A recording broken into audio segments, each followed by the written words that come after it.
poético que formaban en sus 6 compañeros.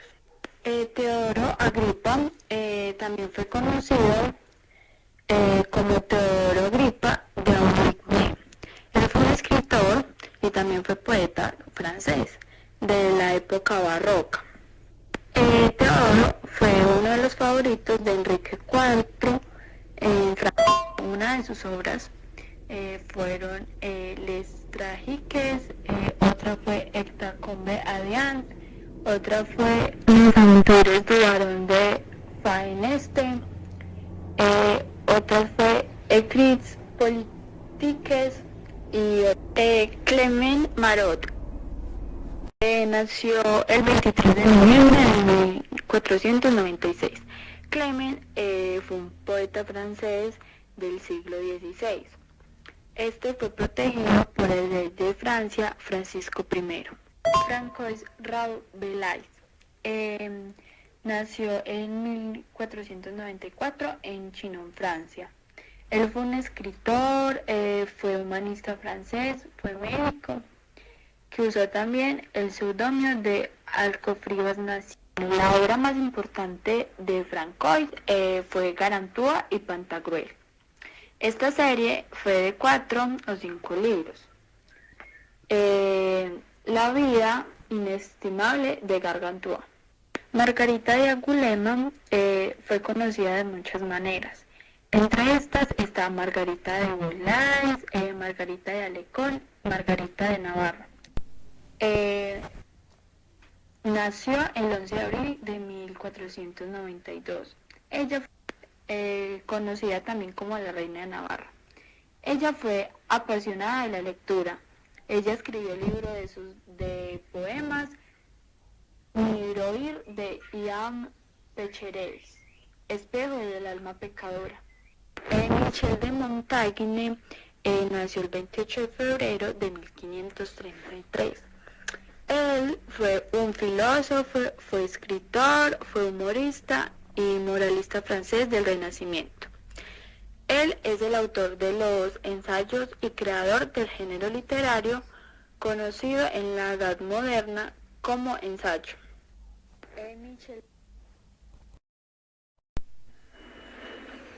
Bueno, les voy a hablar sobre los libros más famosos del Renacimiento francés.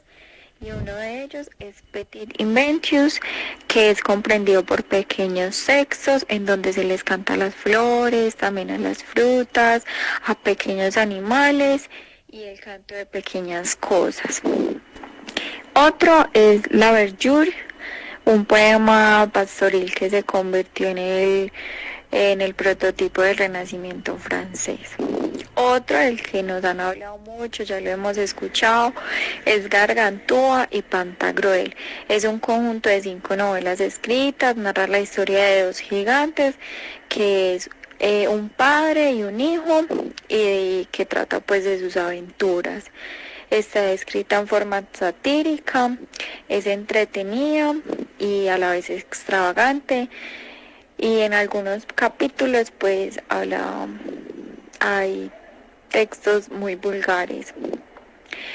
La otra es Les Amours, que es un poema donde cantan las propiedades y las virtudes de las piedras más preciosas y más variadas de la época, desde los más humildes a las más Bueno, continúo con el clasicismo francés, pues este es un movimiento pictórico desarrollado en Francia en el siglo XVII. Este principalmente se enmarca porque su movimiento fue muy amplio.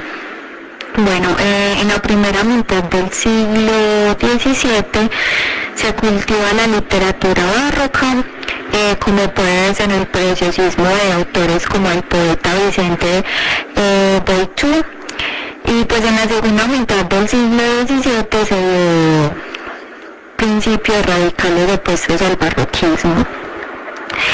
Bueno, a través de programas políticos y artísticos, la literatura francesa se convirtió en dominante, igual que las letras europeas en el siglo XVII. La la monarquía impone reglas en este momento, pues impone desde la literatura y es muy trascendental. Molière. Nació el 15 de enero de 1622 y murió el 17 de febrero de 1673 de 51 años de edad. Fue un dramaturgo, actor y poeta francés ampliamente considerado como uno de los mejores escritores de la lengua francesa y la literatura universal.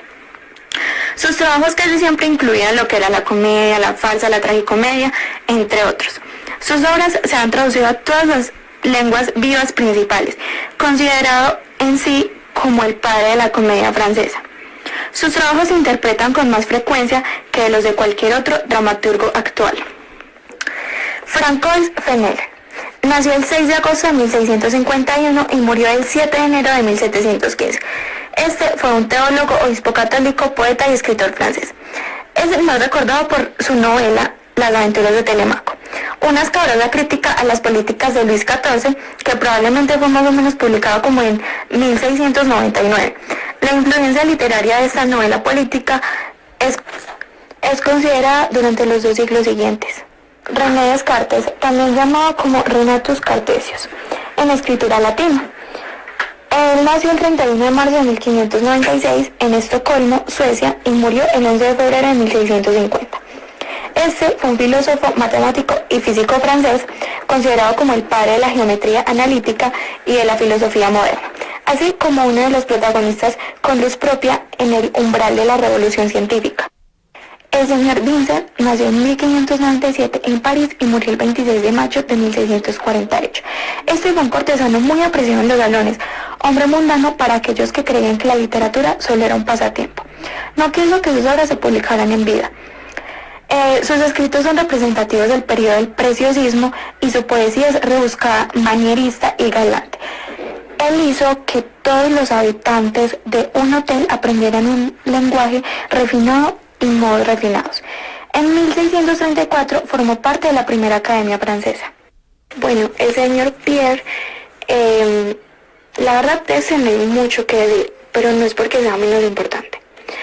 Este nació el 6 de junio de 1606 en París y murió el 1 de octubre de 1684. Fue un dramaturgo francés considerado uno de los mejores del siglo XVII, junto a Molière, ya que la riqueza y la diversidad de su obra reflejaba todos los valores y los grandes interrogantes de su época. En 1647 también fue elegido para la Academia Francesa, ocupando el sillón número 14 de la tabla redonda hasta su muerte, cuando le sucederá su hermano Tomás.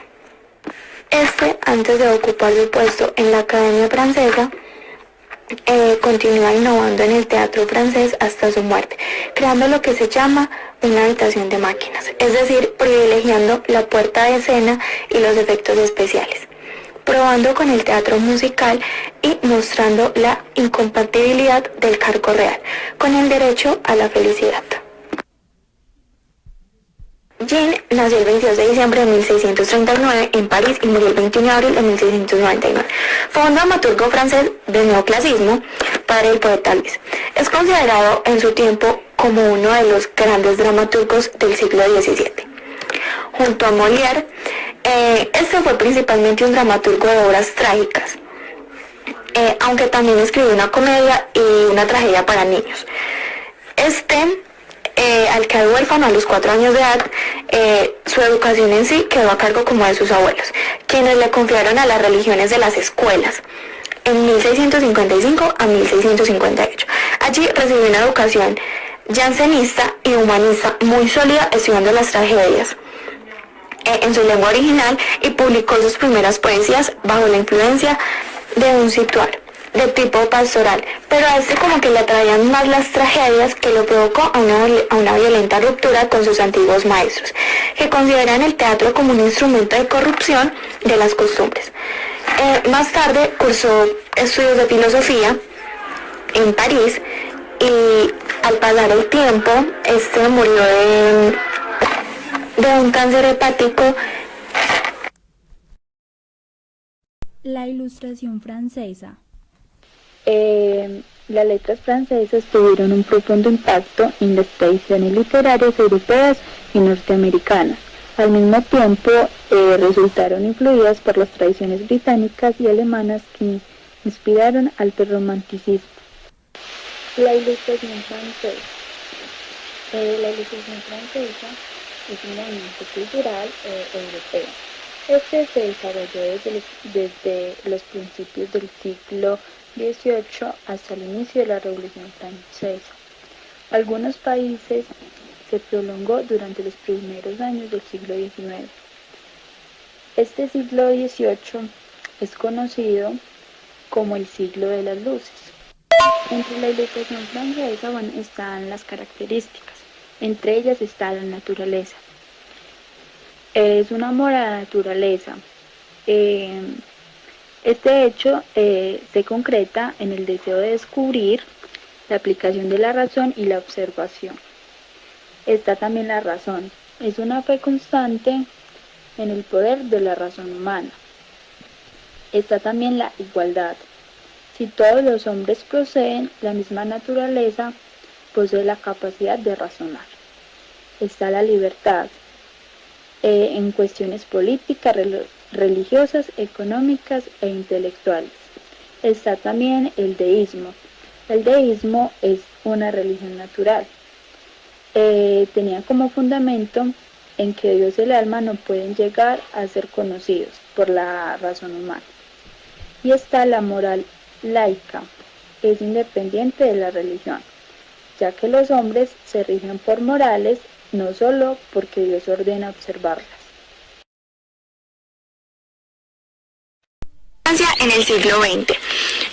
A pesar de que Francia como unidad política apenas como que empieza a cobrar forma después de disolverse en el Imperio Carolingio, esta crónica se remonta hasta la época de las primeras culturas que vivieron en dicho territorio. El imperialismo y el colonialismo francés han llevado el idioma a culturas no europeas que han ampliado el ámbito geográfico y temático de la literatura actual. Este lo ha enriquecido tanto en el fondo como